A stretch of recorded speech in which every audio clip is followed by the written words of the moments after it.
Panorama group, जो सोचता है वो करता है। आपके अपने सपनों का आशियाना। नमस्कार, देख रहे हैं आप सिटी पोस्ट लाइव और मैं हूं आपके साथ पूजा शर्मा। एनडीए से किनारा कर दिए गए पशुपति पारस की मुलाकात भाजपा के राष्ट्रीय अध्यक्ष जेपी नड्डा से हुई है, जिसके बाद पशुपति पारस अपने सोशल मीडिया एक्स के जरिए फोटो साझा करते हुए नजर आ रहे हैं और कहते हुए नजर आ रहे हैं कि केंद्र में एक बार फिर एनडीए की सरकार बनने पर भाजपा के राष्ट्रीय अध्यक्ष जेपी नड्डा से मुलाकात हुई है और उन्हें बधाई दी है। जेपी नड्डा से एक मुलाकात के बाद सियासी गलियारों में कई सवाल उठने लगे हैं। क्या पशुपति पारस को एक बड़ी जिम्मेवारी मिलने जा रही है? आपको बता दें कि एक मुलाकात के बाद चर्चाओं का बाजार गर्म हो गया है। पशुपति पारस को लेकर अटकलें चल रही थी कि कई तरह की चर्चाएं चल रही थी कि पशुपति पारस को राज्यपाल बनाया जा सकता है, लेकिन अब इसी बीच आपको बता दें कि पशुपति पारस और जेपी नड्डा की मुलाकात की खबर सामने आई है। जेपी नड्डा से पूर्व केंद्रीय मंत्री पशुपति पारस ने मुलाकात की है। पशुपति पारस ने बिहार से राज्यसभा की 2 सीटें खाली हो गई है, जिसके बाद पशुपति पारस और जेपी नड्डा की इस मुलाकात के बाद कहा जा रहा है कि पशुपति पारस को बीजेपी राज्यसभा भेजने का काम करेगी। बता दें कि लोकसभा चुनाव में बिहार में चिराग पासवान की लोक जनशक्ति पार्टी रामविलास को सीट बंटवारे में 5 सीट मिलने के बाद पशुपति पारस ने अपनी नाराजगी के चलते मोदी मंत्रिमंडल से इस्तीफा दे दिया था। साथ ही यह भी कहा था कि मेरे साथ नाइंसाफी हुई है।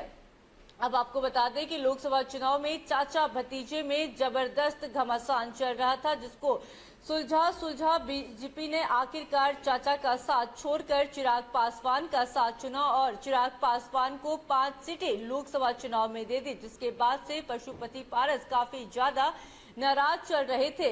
इसके बाद आपको बता दें कि पशुपति पारस ने केंद्रीय मंत्रिमंडल से इस्तीफा दे दिया था और कहा था मेरे साथ नाइंसाफी हुई थी। पशुपति पारस के गुस्से के बाद बीजेपी का भी बयान सामने आया था, जहां बीजेपी ने यह कहा था कि चुनाव के बाद उन्हें एडजस्ट किया जाएगा। उसके बाद से ही ऐसे कयास लगाने लगे थे कि पशुपति पारस को बीजेपी आखिर कहां एडजस्ट करेगी, या तो राज्यसभा सांसद बनाएगी या फिर पशुपति पारस को राज्यपाल बनाया जाएगा।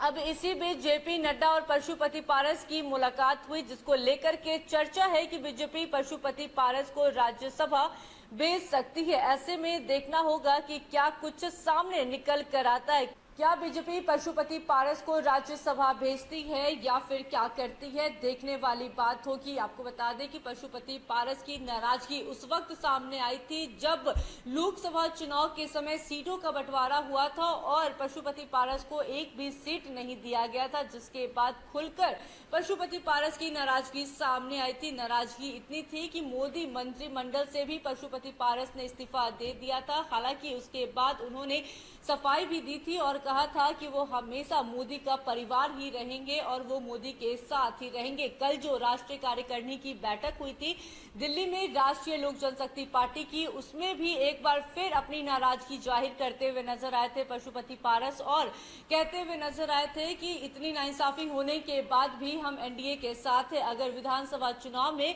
हमारे ऊपर ध्यान नहीं दिया गया तब हम कुछ बड़ा फैसला लेंगे। राष्ट्रीय कार्यकारिणी की बैठक के बाद ठीक आज भाजपा के राष्ट्रीय अध्यक्ष जेपी नड्डा से पशुपति पारस की मुलाकात हुई है। मुलाकात की तस्वीर खुद पशुपति पारस ने अपने सोशल मीडिया एक्स पर साझा की है, जिसके बाद से अब अटकलों का बाजार गर्म हो गया है और खबर सामने यह आ रही है कि बीजेपी राज्यसभा भेज सकती है पशुपति पारस को। ऐसे में अब देखने वाली होगी कि बीजेपी की ओर से क्या कुछ एक्शन लिया जाता है। खैर, इस पूरी खबर पर आपकी क्या राय है? अपनी राय हमें कमेंट बॉक्स के जरिए बताएं। फिलहाल इस खबर में बस इतना ही। तमाम जानकारी के लिए बने रहे सिटी पोस्ट लाइव के साथ। इस वीडियो को लाइक करें, शेयर करें और चैनल को सब्सक्राइब करना ना भूलें। धन्यवाद।